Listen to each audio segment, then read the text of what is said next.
César Torres, quien es presidente del capítulo de Ingeniería Civil del Colegio de Ingenieros de Lima, pero que nos ayude a entender y conocer cuáles son estas bases mínimas que tenemos que tener en cuenta para poder construir justamente en lugares como los cerros. Dicho sea de paso, que hay muchísima construcción de este tipo aquí en la capital y probablemente también en el interior del país. Ingeniero César Torres, buenos días, bienvenido a Encendidos. Sí, buenos días, Sara, Noemí. Primero agradecer por la invitación esta mañana. De hecho, cuando hemos estado escuchando las declaraciones de algunos vecinos de la zona, ellos nos cuentan que constantemente se sienten en riesgo porque la humedad genera ciertos deslizamientos, caen rocas. No es la primera vez que algo se derrumba en esa zona, pero es una realidad que muchas personas tienen que construir o construyen en cerros. ¿Cuáles son los lineamientos básicos que ellos deberían tener en cuenta para poder tener algo de seguridad? Primero, es muy lamentable tener que escuchar estas noticias, ¿no?, que recurrentemente ocurren en nuestra ciudad y justamente en zonas ubicadas en laderas. Actualmente existe un riesgo muy alto de zonas de vivienda que están ubicadas en diversos distritos de la capital. Lima es considerada una zona de riesgo, sobre todo por el fenómeno sísmico que puede ocurrir y que pueden provocar diversos problemas de estabilización de taludes, caída de rocas, y justamente este tipo de zonas y viviendas serían las zonas más afectadas y más vulnerables en la ciudad, ¿no?, como el caso que hemos visto esta mañana en Comas, en la cual se aprecia en sus imágenes un derrumbe de un tipo de construcción también desde un punto de vista que no sigue los parámetros de la ingeniería. Contestando tu pregunta, los parámetros mínimos que se tiene que llevar a cabo por toda construcción es hacer una buena investigación, sobre todo del terreno, ¿no? Se tiene que hacer un estudio de suelos primero para poder edificar cualquier construcción, y sobre todo en las zonas ubicadas en laderas también hacer un estudio de estabilidad de talud, ¿no? Para eso también las autoridades o los municipios tienen que velar porque se hagan este tipo de estudios y que las edificaciones que también se puedan construir en estas zonas sigan los parámetros y las normas técnicas mínimas que existen también en el reglamento peruano.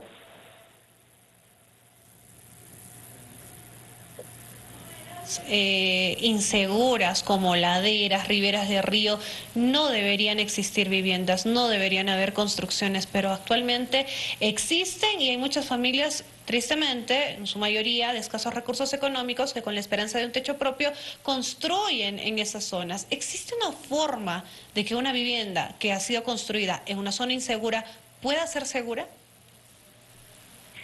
Bueno, lo primero que hay que ver en este caso es la ubicación, digamos, de la vivienda, ¿no? Si es que la vivienda va a ser ubicada en la ladera, ¿no?, de un talud, ¿no?, hay que primero edificar una estructura de contención o un muro de contención que sea seguro. En este caso, lo que se puede apreciar aquí de la falla que ha ocurrido es que ha sido, digamos, una estructura de contención insegura a base de una pirca que está construida por rocas que no tienen ningún tipo de confinamiento. Nosotros actualmente también contamos con algunas técnicas de construcción mucho más seguras, como el caso de materiales como los aviones, que son materiales compuestos por mallas de acero que permiten que ese material suelto que se utiliza para construir los muros de contención estén de alguna manera confinados y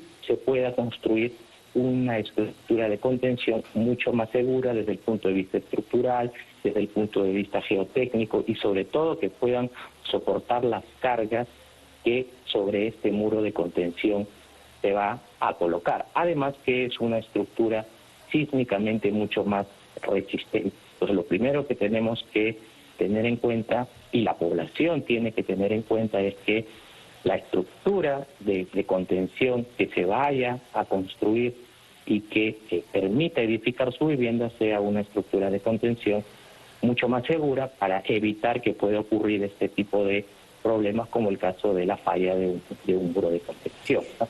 Que también se puede deber a otros factores, como por ejemplo, en muchos casos también cuando están ubicados también tuberías, ¿no?, de agua que puedan pasar cerca y puede ocurrir alguna falla y digamos también el agua empiece a percolar a través de estos muros de contención o también sobre el mismo suelo, puede generar una falla también sobre la misma estructura. Entonces se tienen que tener en cuenta todos estos parámetros, un buen estudio de suelos, también que las estructuras de contención que se construyan y que digamos, que permitan cimentar estas viviendas, también serán mucho más seguras, como el caso de esta técnica de los gaviones que yo les he comentado. Ahora, otro problema que también ocurre en estas zonas es que de las partes altas también pueden caer rocas. Para este caso se tienen que también adoptar sistemas de protección en los taludes, pero ya en las partes altas. Por ejemplo, colocar mallas o las barreras contra caída de rocas, que también son sistemas de protección justamente para evitar que estos problemas de desprendimientos puedan afectar a las viviendas y también a la población. Justamente sobre estas medidas preventivas, que sin duda no es lo único, ¿no? El muro de contención que nos menciona y luego estas mallas o barreras contra caídas. Si pudiera darnos una estimación del costo, ¿son precios accesibles a pobladores que de bajos recursos, como son muchas de las personas que viven en los cerros? Sí. Por ejemplo, el caso de los materiales como los aviones son materiales que son bastante accesibles. Hace muchos años el gobierno desarrollaba proyectos o programas sociales en el cual estas mallas podían ser llevadas a la misma zona y la población podía hacer la ejecución de la estructura de contención, porque lo que se tiene que o se necesita en este caso es llevar, digamos, estos materiales que son las mallas de protección y las piedras que, como se ven en las imágenes, están sueltas, colocarlas dentro de estas cestas y la misma población lo puede ejecutar. Entonces son sistemas constructivos que están también a la mano de la misma población y que permitiría que su vivienda sea edificada sobre un muro mucho más seguro. Bueno, ingeniero, y todas estas medidas de seguridad que usted nos menciona, y brevemente por favor, ¿pueden hacerse cuando hay viviendas o antes de que estas zonas sean habitadas? Lo mejor sería hacer cuando sean antes de ser habitadas, ¿no? En este caso, la construcción de un muro de contención sería hacerlo antes. En el caso que ya esté habitado, lo que se podría hacer también es reforzar. Existen técnicas también de reforzamiento donde se pueden colocar ya sistemas de anclajes que también pueden ser perforaciones que se colocan ya sobre los mismos muros de contención o las pircas ya construidas, que ya le permitan dar una estabilidad adicional ya a una estructura ya ejecutada. Pero sí existen técnicas de reforzamiento que también se pueden llevar a cabo.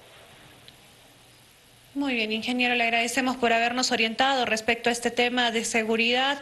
Hay tantas familias que viven en zonas inseguras. ¿Existen formas de poder garantizarles por lo menos que su vivienda o que no se suscite un hecho como el que hemos visto esta mañana, que lamentablemente cobró la vida de un pequeñito de 4 años? Le agradecemos mucho por habernos acompañado el ingeniero César Torres, presidente del capítulo de Ingeniería Civil del Colegio de Ingenieros de Lima, que nos acompañó aquí en Encendidos.